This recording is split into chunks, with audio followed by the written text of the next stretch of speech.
Seasonably cool weather and lingering high pressure has so far graced the Midwest, providing our team with an incredible flurry of success to ring in the month of October.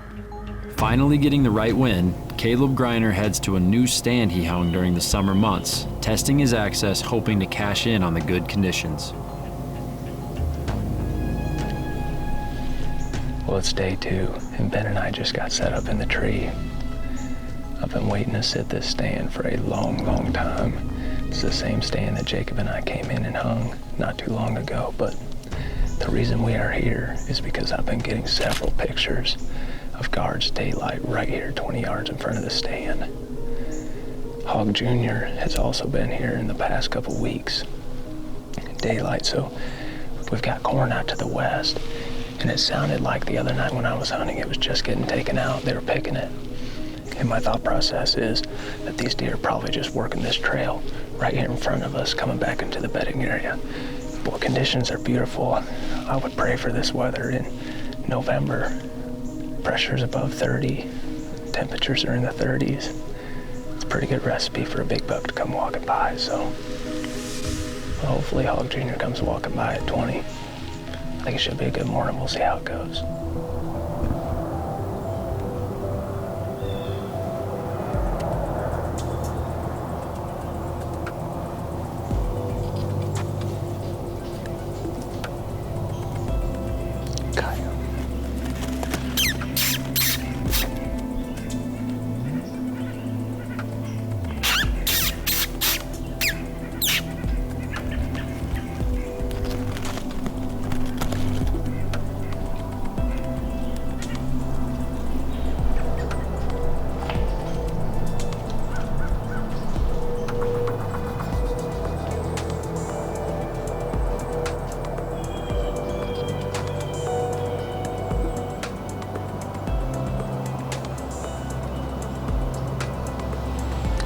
Well, I think that's gonna wrap it up for the morning hunt.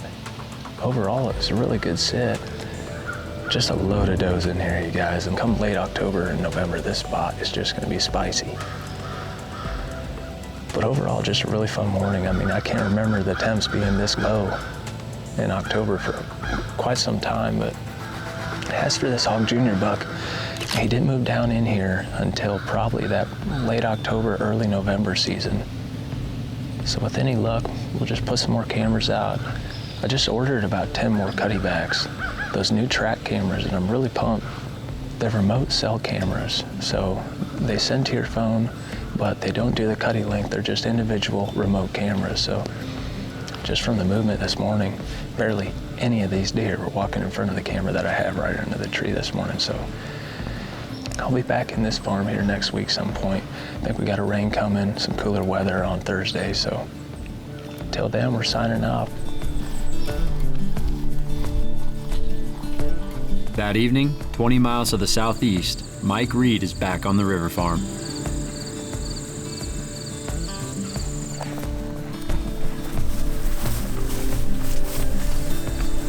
It's Sunday, October 9th, afternoon, and Ryan and I are down at the River Bottom Farm.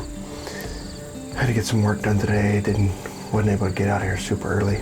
It's a little bit warmer today too, so I figured the deer are going to move a little bit later, but we do still have a west wind, and it's reasonable for early October, so we're set up in the blind and hoping to get a few does down. My primary target out here and for the rest of the season is going to be this buck we call Kelsey that I've been talking about. So you never know. I mean, he's certainly in the area. He's been very active on the farm. He could pop out right here, but I'm not necessarily expecting that. So we're going to try to harvest some does before we get into the pre-rut and rut. We're going to just get quiet and enjoy the afternoon.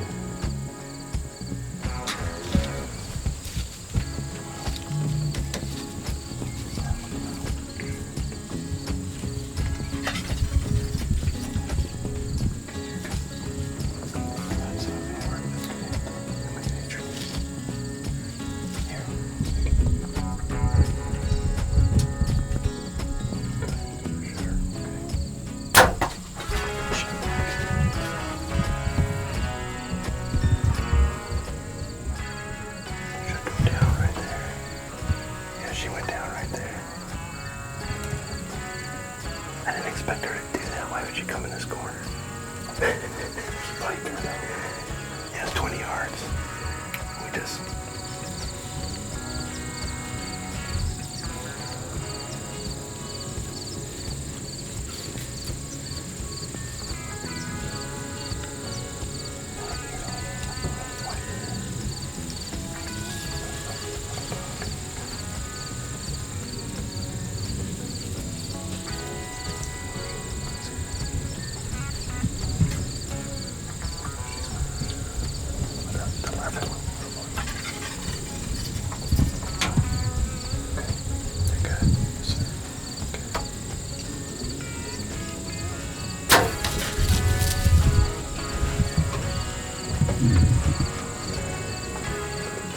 That's number 2. Looked like a good shot. She shouldn't be too far from the first one, so it's 6:45. We have maybe 15 minutes left. Well, overall fun night in the redneck blind.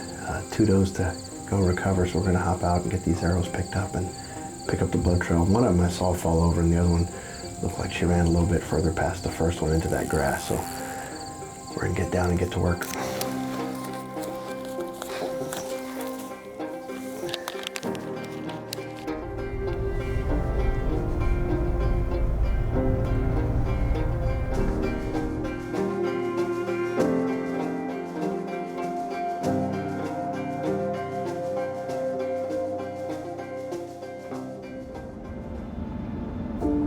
Three days later, the evening of October 12th marks Owen Reigler's first hunt of the 2022 season.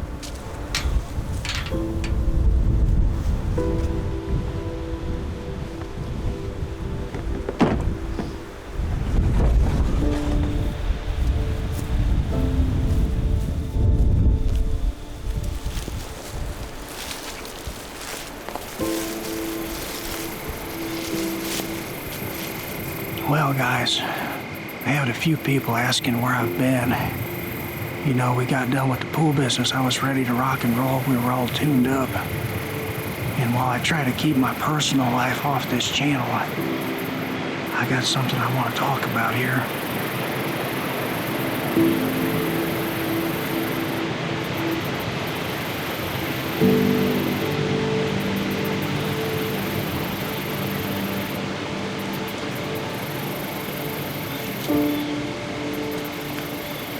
Before I tell you that, I'll give you a little backstory. You know, my whole life since I've been 2, 3 years old, my dad started taking me hunting, deer hunting with him, and then we went into coon hunting. We did a bunch of trapping during that time and spearing. It was all about me, you know. He always went all out to show me, you know, how much he loved me and all that kind of stuff. And for as long as I can remember, I've always feared, you know, the day he dies. It's always been something that make me tear up. And, you know, before he ever died or anything, I just tear up even by the thought of it. And September 26th, I got the phone call, guys. It's really messed me up. You know, he passed away suddenly, unexpectedly, so that's where I've been. I've been trying to deal with that, and it's been really, really tough.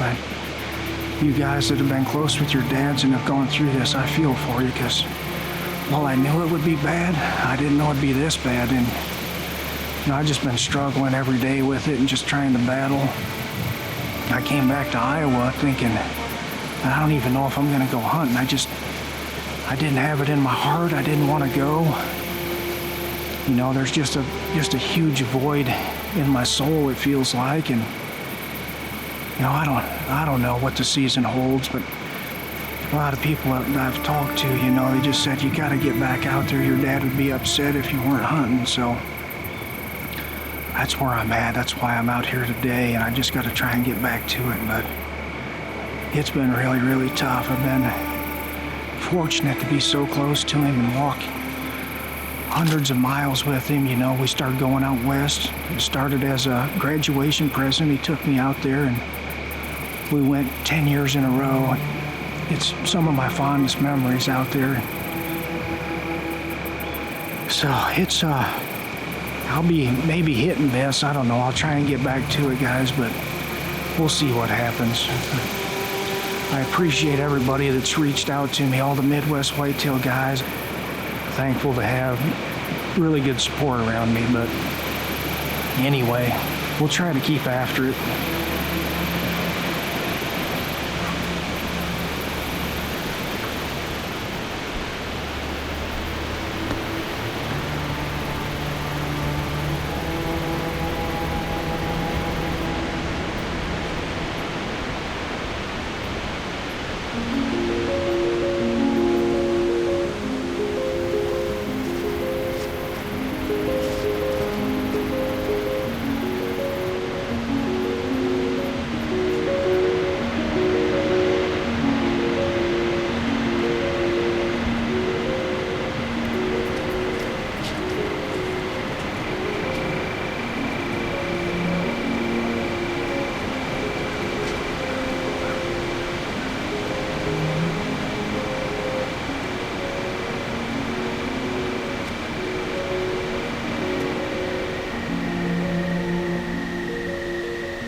Well, we're down here to about 15 minutes.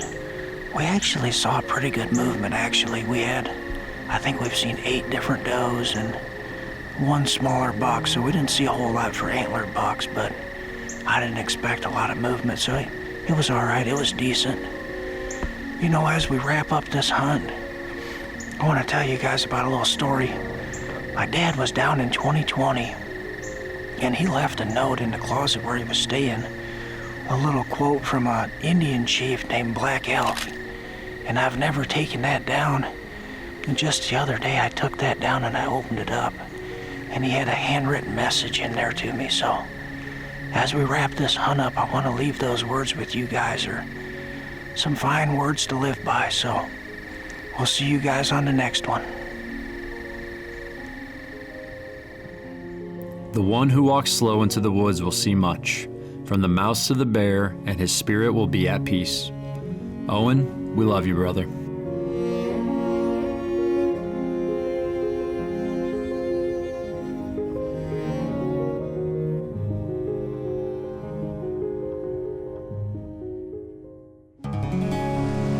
The following day, windy conditions greet Iowa, and with a new shipment of Cuddyback Trax cameras, Kaleb Greiner slips into the property he calls Steve's.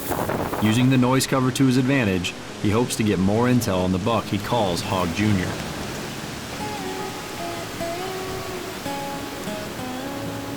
That same day, 125 miles to the southwest of Kaleb, Owen Reigler is making his first move on the wide 9. You guys are gonna laugh at this, but every time truck buck starts rubbing the tree when I'm going hunting, I see a shooter. It happens every time. I seen just a minute ago he was getting pretty rambunctious on that tree, so we'll see. I'm telling you, it happens every time. See what happens.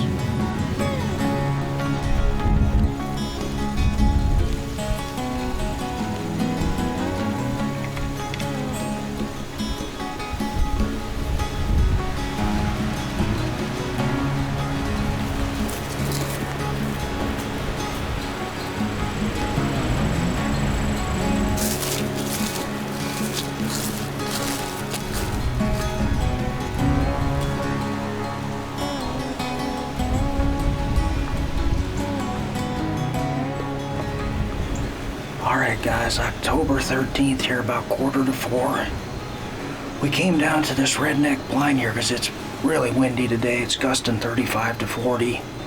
So, you know, shooting in that's going to be tough, and plus you got the swirling wind. So this is actually a little bit out of the wind down here. We've got a pretty good sized hill right there, but I'm not sure how bad it'll swirl, but we'll find out. We're after that buck I call the wide 9. He's the buck we filmed out of this very blind. Joe and I did. This was standing beans right here. And we filmed him back in 2019, I think. And then last year we had him out in front of us when we had, I had Grandpa's gun with me. But other than that, I mean, I haven't in 3 years, I just had those couple encounters with him, so. Got corn on both sides of us in this mowed road right here, trying to get him to walk that road. I used to have the blind set up on the edge right there, but what I noticed is some of the older bucks would circle around behind it between the blind, and we've got a creek right here behind us. So I moved it back to the edge of this creek, trying to get them to walk that trail more, be more at ease. They were back off the edge a little, so we'll see if it comes into play. But we got about 3 hours, 3.5 hours to set in here, so we'll see how it goes.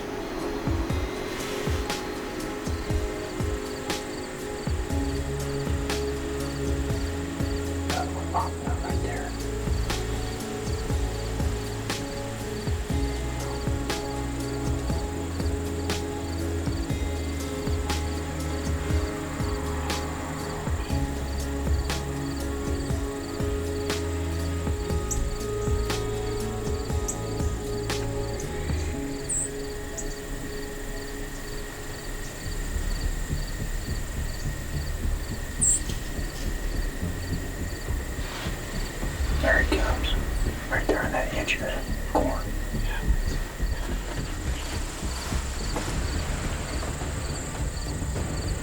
Oh yeah. That's the one we've been looking for right there. Yes, sir. Come right down that edge. Starting to breathe hard already.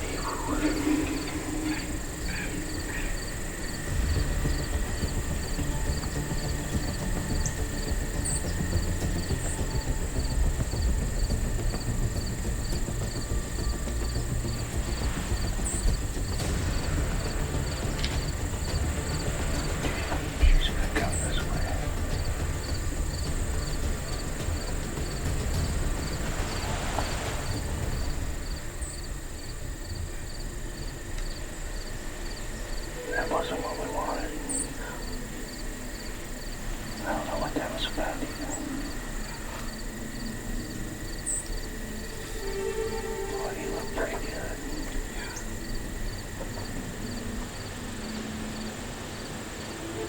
Looks like 2 or 3 deer out down there at the end now.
I'm still shaking.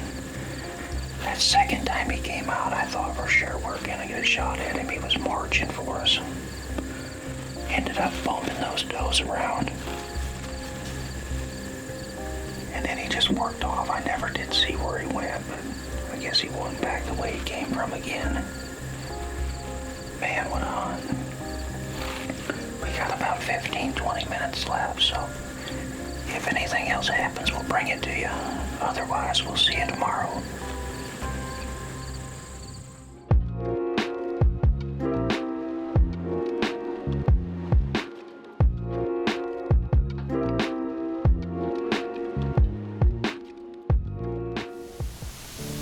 Following Owen's first encounter with the wide 9, October 14th brings very similar conditions as the day before.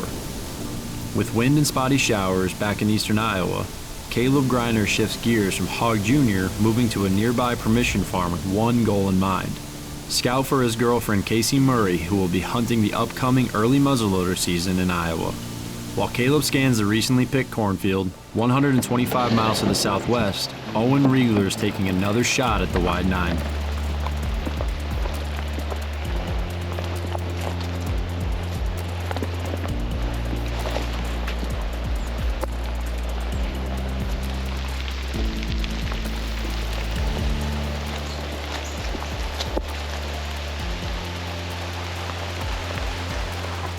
All right, here it is, October 14th, I think, today. We came back to the same spot, this redneck blind. We've got similar conditions as yesterday, and I believe that wide 9 was bedded in that draw, is what I'm thinking. With the same wind direction, with any luck, he's bedded there again. Thing is, we've got even higher wind gusts today. It's gusting up to like 40, 45. There's an advisory, so yeah, we could get some swirling winds. I'm a little worried about that. You know, I don't know, we'll see, but there was 2 deer already moving when we got here. There was 2 deer in both does in that corn right there, but feels like the deer ought to move pretty good this evening. This rain's supposed to quit. I mean, it's just drizzling rain right now. That's supposed to lay down here in the next 45 minutes to an hour. So if that happens and this wind dies down, I think we'll have a pretty good set. It's chilly. It's like 49 right now, and it's dropping down into the high 30s by dark, so they ought to move pretty good. We'll sit in here and see how it goes.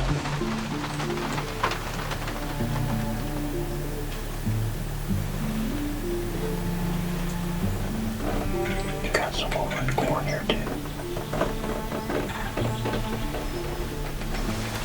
Where'd they come from?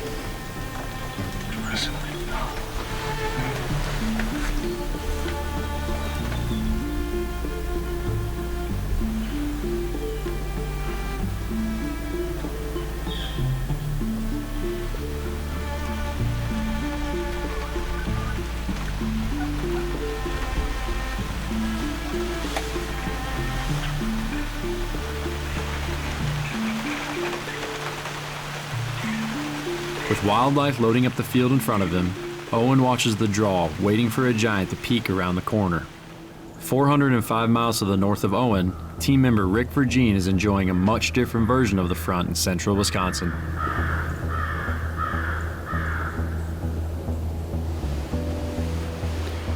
Welcome to Midwest Whitetail. It is the evening of October 14th, and I am in a blind we call the swamp blind. The reason I'm here is I'm after a buck called Nip, who we had around a lot last year and has been showing up this year, and he's a real nice deer. I had him down on the pond about a week ago. He was coming in, heading right for the pond, was about 75 yards out, and I thought it was going to happen. The reason that I'm in the swamp blind is we've had Nip on trail camera here. He was here last night. So I'm sitting on the corner of the red pines. The red pines are surrounded by soybeans that we left standing, and then have planted a food plot of brassicas out front of each of our blinds. So we've got some green food and some soybeans and that kind of stuff for them to eat on. So it's kind of cold and windy tonight. That's part of the reason why I'm out, is because we're having a cold snap today and gonna last through the weekend. So I'm out here in hopes of getting Nip, and hopefully he comes by like he did last night, and we're able to get the job done.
It's a buck we call Nip.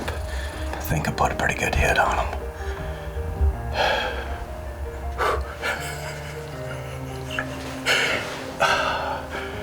Well, it's been about 4 hours since I made the shot on Nip. We're just outside the blind. We're gonna go so we can find my arrow because it came out. We saw where he went in the woods, so we'll try to pick up some blood there and then go from there and see what we can find.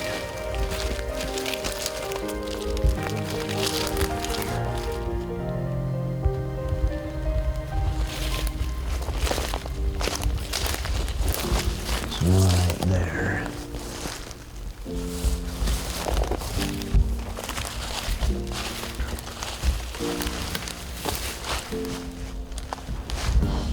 And there's a big white belly. See it?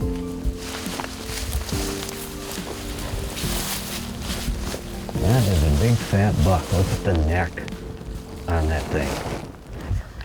Well, this is the buck we call Nip. And we watched him all last year. He busted a lot of stuff off last year. He busted his main beam off there, busted this brow tine off, and he just really grew this year. Was hoping that we'd get a shot at him. He's the #1 buck on our hit list. Really happy with this deer though. That's great to get him on the ground.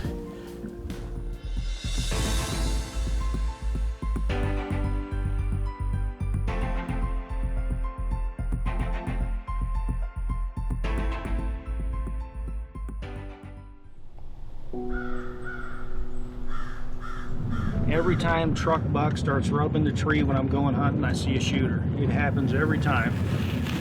Oh my word. That second time he came out, I thought for sure we were gonna get a shot at him. He was marching for us. Talk about intense. I'm still shaking. Just a load of does in here, you guys.